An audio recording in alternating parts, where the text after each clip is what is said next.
مین و حضرات، میں ریاض احمد ریاض قادری آفیشیل چینل سے آپ حضرات کے سامنے تیمم کن چیزوں سے ٹوٹتا ہے، آپ حضرات بغور سماعت کریں۔ اس سے پہلے چینل کو سبسکرائب کر لیں، شیئر کریں، لائک کریں، کمنٹ کریں۔ تیمم کن چیزوں سے ٹوٹتا ہے؟ مسئلہ جن چیزوں سے وضو ٹوٹتا ہے یا غسل واجب ہوتا ہے ان سے تیمم بھی جاتا رہے گا، اور علاوہ ان کے پانی پر قادر ہونے سے بھی تیمم ٹوٹ جائے گا۔ مثلا مریض نے غسل کا تیمم کیا تھا اور اب اتنا تندرست ہو گیا کہ غسل سے ضرر نہ پہنچے گا، تیمم جاتا رہا۔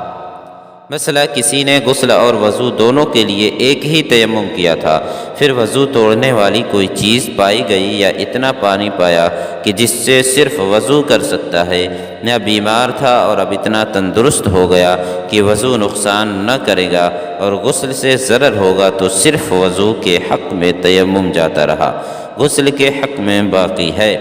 مثلا جس حالت میں تیمم ناجائز تھا، اگر وہ بعد تیمم پائی گئی، تیمم ٹوٹ گیا۔ جیسے تیمم والے کا ایسی جگہ گزر ہوا کہ وہاں سے 1 میل کے اندر پانی ہے تو تیمم جاتا رہا،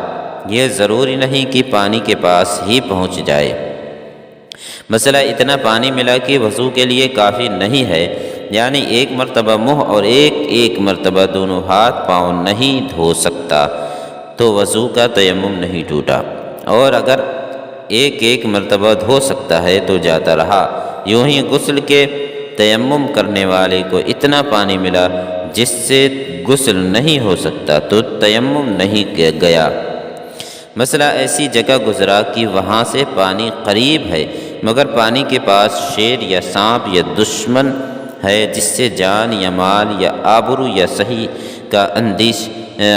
کا صحیح اندیشہ ہے، یا قافلہ انتظار نہ کرے گا اور نظروں سے غائب ہو جائے گا، یا سواری سے اتر نہیں سکتا، جیسے ریل یا گھوڑا کی اس کے روکے نہیں رکتا، یا گھوڑا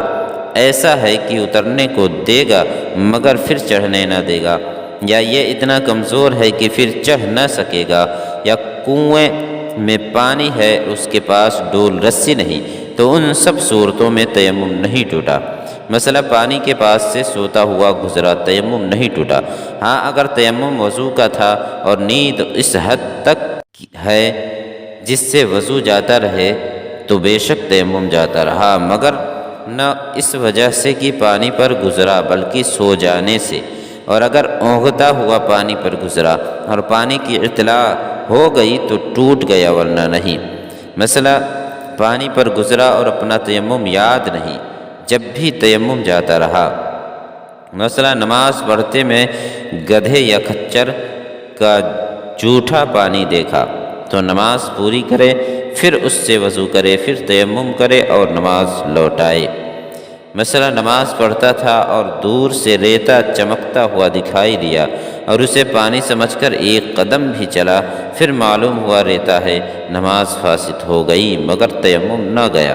مثلا چند شخص تیمم کیے ہوئے تھے، کسی نے ان کے پاس ایک وضو کے لائق پانی لا کر کہا، جس کا جی چاہے اس سے وضو کر لے، سب کا تیمم جاتا رہے گا، اور اگر وہ سب نماز میں تھے تو نماز بھی سب کی گئی، اور اگر یہ کہا کہ تم سب اس سے وضو کر لو تو کسی کا بھی تیمم نہ ٹوٹے گا۔ یوں ہی اگر یہ کہا کہ میں نے تم سب کو اس پانی کا مالک کیا، جب بھی تیمم نہ گیا۔ مثلا پانی نہ ملنے کی وجہ سے تیمم کیا تھا، اب پانی ملا تو ایسا بیمار ہو گیا کہ پانی نقصان کرے گا، تو پہلا تیمم جاتا رہا، اب بیماری کی وجہ سے پھر تیمم کرے۔ یوں ہی بیماری کی وجہ سے تیمم کیا، اب اچھا ہوا تو پانی نہیں ملتا، جب بھی نیا تیمم کرے۔ مثلا کسی نے غسل کیا مگر تھوڑا سا بدن سوکھا رہ گیا، یعنی اس پر پانی نہ بہا اور پانی بھی نہیں کہ اسے دھو لے، اب غسل کا تیمم کیا، پھر بے وضو ہوا اور وضو کا بھی تیمم کیا، پھر اسے اتنا پانی ملا کہ وضو بھی کر لے اور وہ سوکھی جگہ بھی دھو لے، تو دونوں تیمم وضو اور غسل کے جاتے رہے۔ اور اگر اتنا پانی ملا کہ نہ اس سے وضو ہو سکتا ہے نہ وہ جگہ دھل سکتی ہے، تو دونوں تیمم باقی ہیں، اور اس پانی کو اس خشک حصہ کے دھونے میں صرف کرے جتنا دھل سکے، اور اگر اتنا ملا کہ وضو ہو سکتا ہے اور خشکی کے لیے کافی نہیں تو وضو کا تیمم جاتا رہا، اس سے وضو کرے، اور اگر صرف خشک حصہ کو دھو سکتا ہے اور وضو نہیں کر سکتا تو غسل کا تیمم جاتا رہا، وضو کا باقی ہے، اس پانی کو اس کے دھونے میں صرف کرے، اور اگر ایک کر سکتا ہے چاہے وضو کرے چاہے اس سے دھو لے تو غسل کا تیمم جاتا رہا، اس سے اس جگہ کو دھو لے اور وضو کا تیمم باقی ہے۔ آپ حضرات چینل کو سبسکرائب کر لیں، شیئر کریں، لائک کریں، کمنٹ کریں۔ خدا